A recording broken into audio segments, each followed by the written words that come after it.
Saturday. I was hesitant about doing this one because I've done this particular home before. Nothing against the homes or the owners. Now I do speak ill of them as an agent. That's kind of just like code of ethics. I've been in this profession probably less than 90 days. Well, 4 months. 90 days, 4 months. A little over 90 days. And so for me, I believe whenever you start anything new, you got to understand how not just how the game is played, but you have to understand the instructions and a lot of the rules. And so I've been really just immersed myself in a lot of the training, open houses, how to form, how to do a lot of things. And I think people take for granted a lot of training that's available, but really how intense this profession really can be just to get started. Some people come on third base, some come on second, but some have to really come out the dugout and really learn how it's done properly. Anybody can do something half-butt. I say other word, but I think I need this for kids. But anybody can do anything half-assed, basically. But if you want to do something right, you need to go to that schooling, get the training, and make sure you're doing it the right way. And what I learned was a lot of people were doing things the wrong way. And when you did it the right way, they look at you crazy, like you just violated something. They trying to file a complaint on you. So I stepped back and like, you know what? Let me just work on getting my listings, which I have a listing within my first 90 days. I have a listing I'm working on right now. Actually, that should go live hopefully real soon here. And that's a blessing in disguise. I got to do a sphere of influence. You hear these terms, and I don't think people really understand like what they really entail. But the sphere of influence, the people that you're around, like you might come in contact with other business owners. And I really just, as a guy that's written SOPs, I soak up how things are done properly and correctly, so I don't get in trouble or get anyone else in trouble. At the end of the day, you'll be the one getting in trouble. No one else will get in trouble. Because again, as a realtor, we're independent contractors. We're not employees. We're independent contractors, and we go from there. But I've learned a lot in this 90 days, this 4 months, getting my first listing. I'm still learning how to putting things in, certain things that are needed. I'm on the residential side also. But it's been a short time. It's been a heck of an experience working with some really good people. It's just hard, again, we're independent contractors. Everybody have their own dog in the fight. They're trying to get where they're trying to go. So, but I'm enjoying it right now, even with all the changes coming from, because of the NAR lawsuit. But even with all the changes coming, as a new agent, it really doesn't affect me much. Especially when I'm learning how to do things the right way. I think that makes all the difference. And when you've been doing things the wrong way for so long, heck yeah, when they finally cut the lights on, and you have to start going line by line, making sure that consumers are informed, and that's your duty anyway, is to make sure they got all the information. I mean, the IABS, Information About Broker Services. I brief that thing just like I'm going instructions when I talk to potential clients.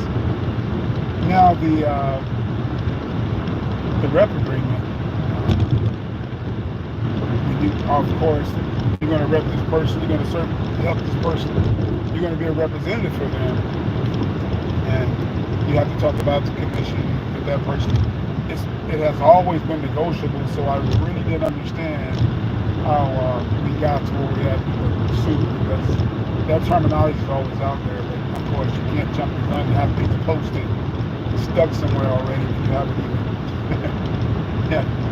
you haven't talked to the potential client, the customer at that time. But anyway, but I think I love it. I don't know why people.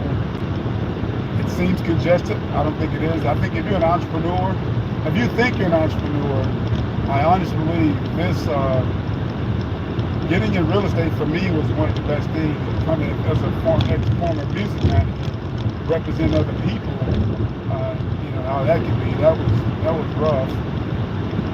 With this, I'm actually representing other people, but I'm actually benefiting also.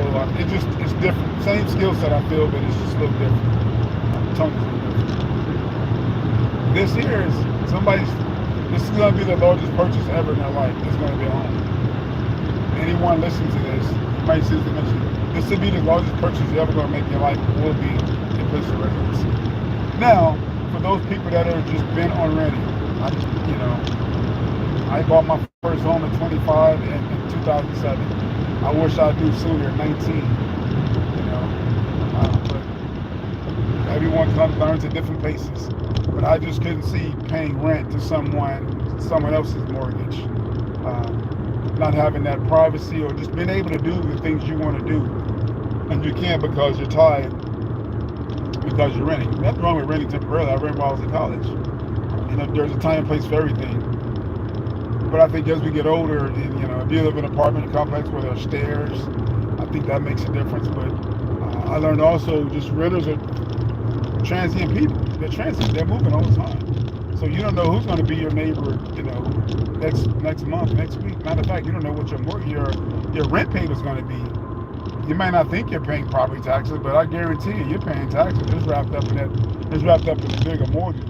It's broken down in smaller pieces. So, anyway, but to each his own. If people think renting's for them, it wasn't. I done it. The military, I had no choice to do it. I didn't want to buy when I was in.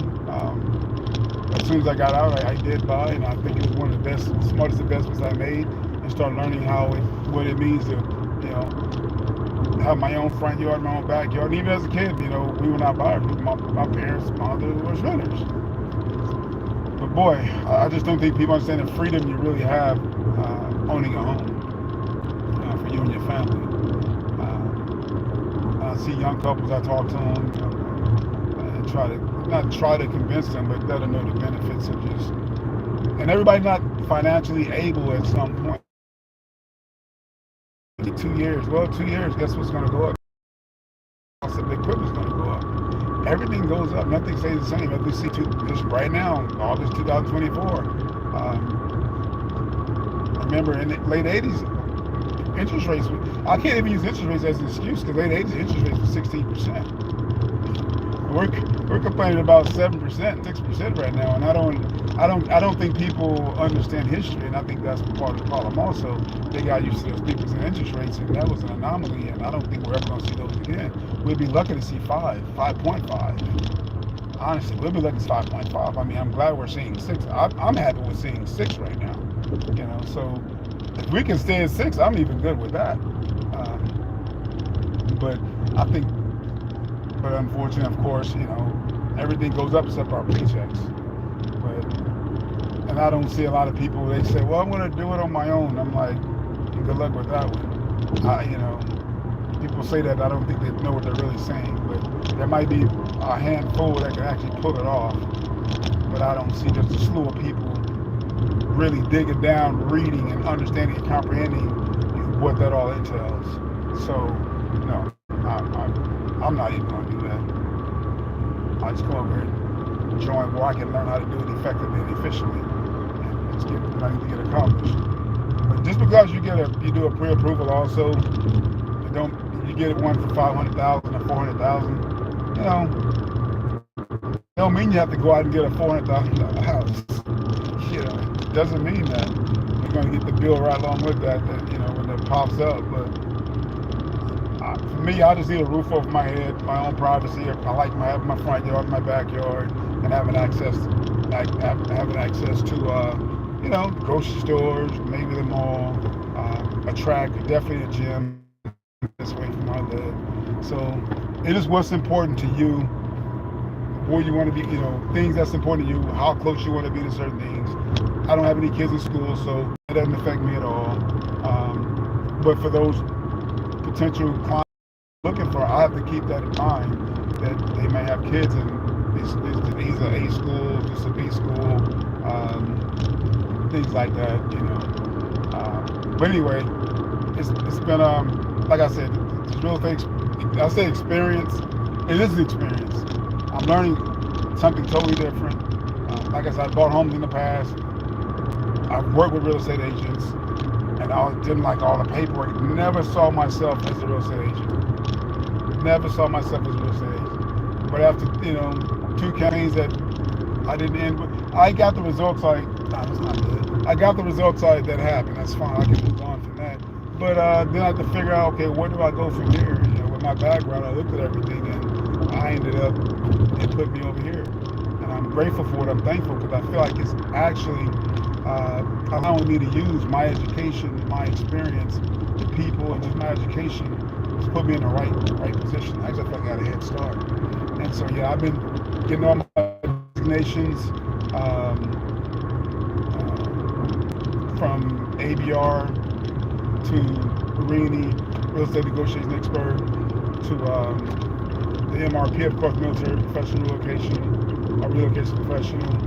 So I've been just trying to really dig deep into the business, how to do it properly, and educate people on something as simple as the steps and the process of purchasing their home, especially the first time home buyers. You have the 8,000. That's amazing. I think most not people know about it. Maybe they're not in a position. But oh man, that renting just really, like, how long are you gonna rent? Building or the price of your rent goes up and it keeps going up, and there is no return on your renting. And that's the worst part about it all. There's no return. Most investments, there's a return on investments. Business term we use ROI. You buy a home, there's an ROI on the home. People try to, but it's ROI. There could be a question mark there, but I guarantee you there's no ROI on renting. I promise you that much. There may be one question on home, but I guarantee that's facts. That's a period. There's no comma. But anyway, I just made it to the building out here, and just want to share a piece of my journey in this industry, and I'm just trying to do things the right way. And I learned people have not been doing things the right way, and if you come in doing things the right way, they feel it makes them feel a certain type of way. But I'm out here to do business. I'm out here to, of course, take care of clients. I'm here to make a little change at the same time. But most importantly, I think it's where I'm at this point in my life. That's where I'm supposed to be at. And I appreciate just having the opportunity to work with some good people and learn something different about life. Anyway, thank you for your time. I appreciate it. Hey, have a great day.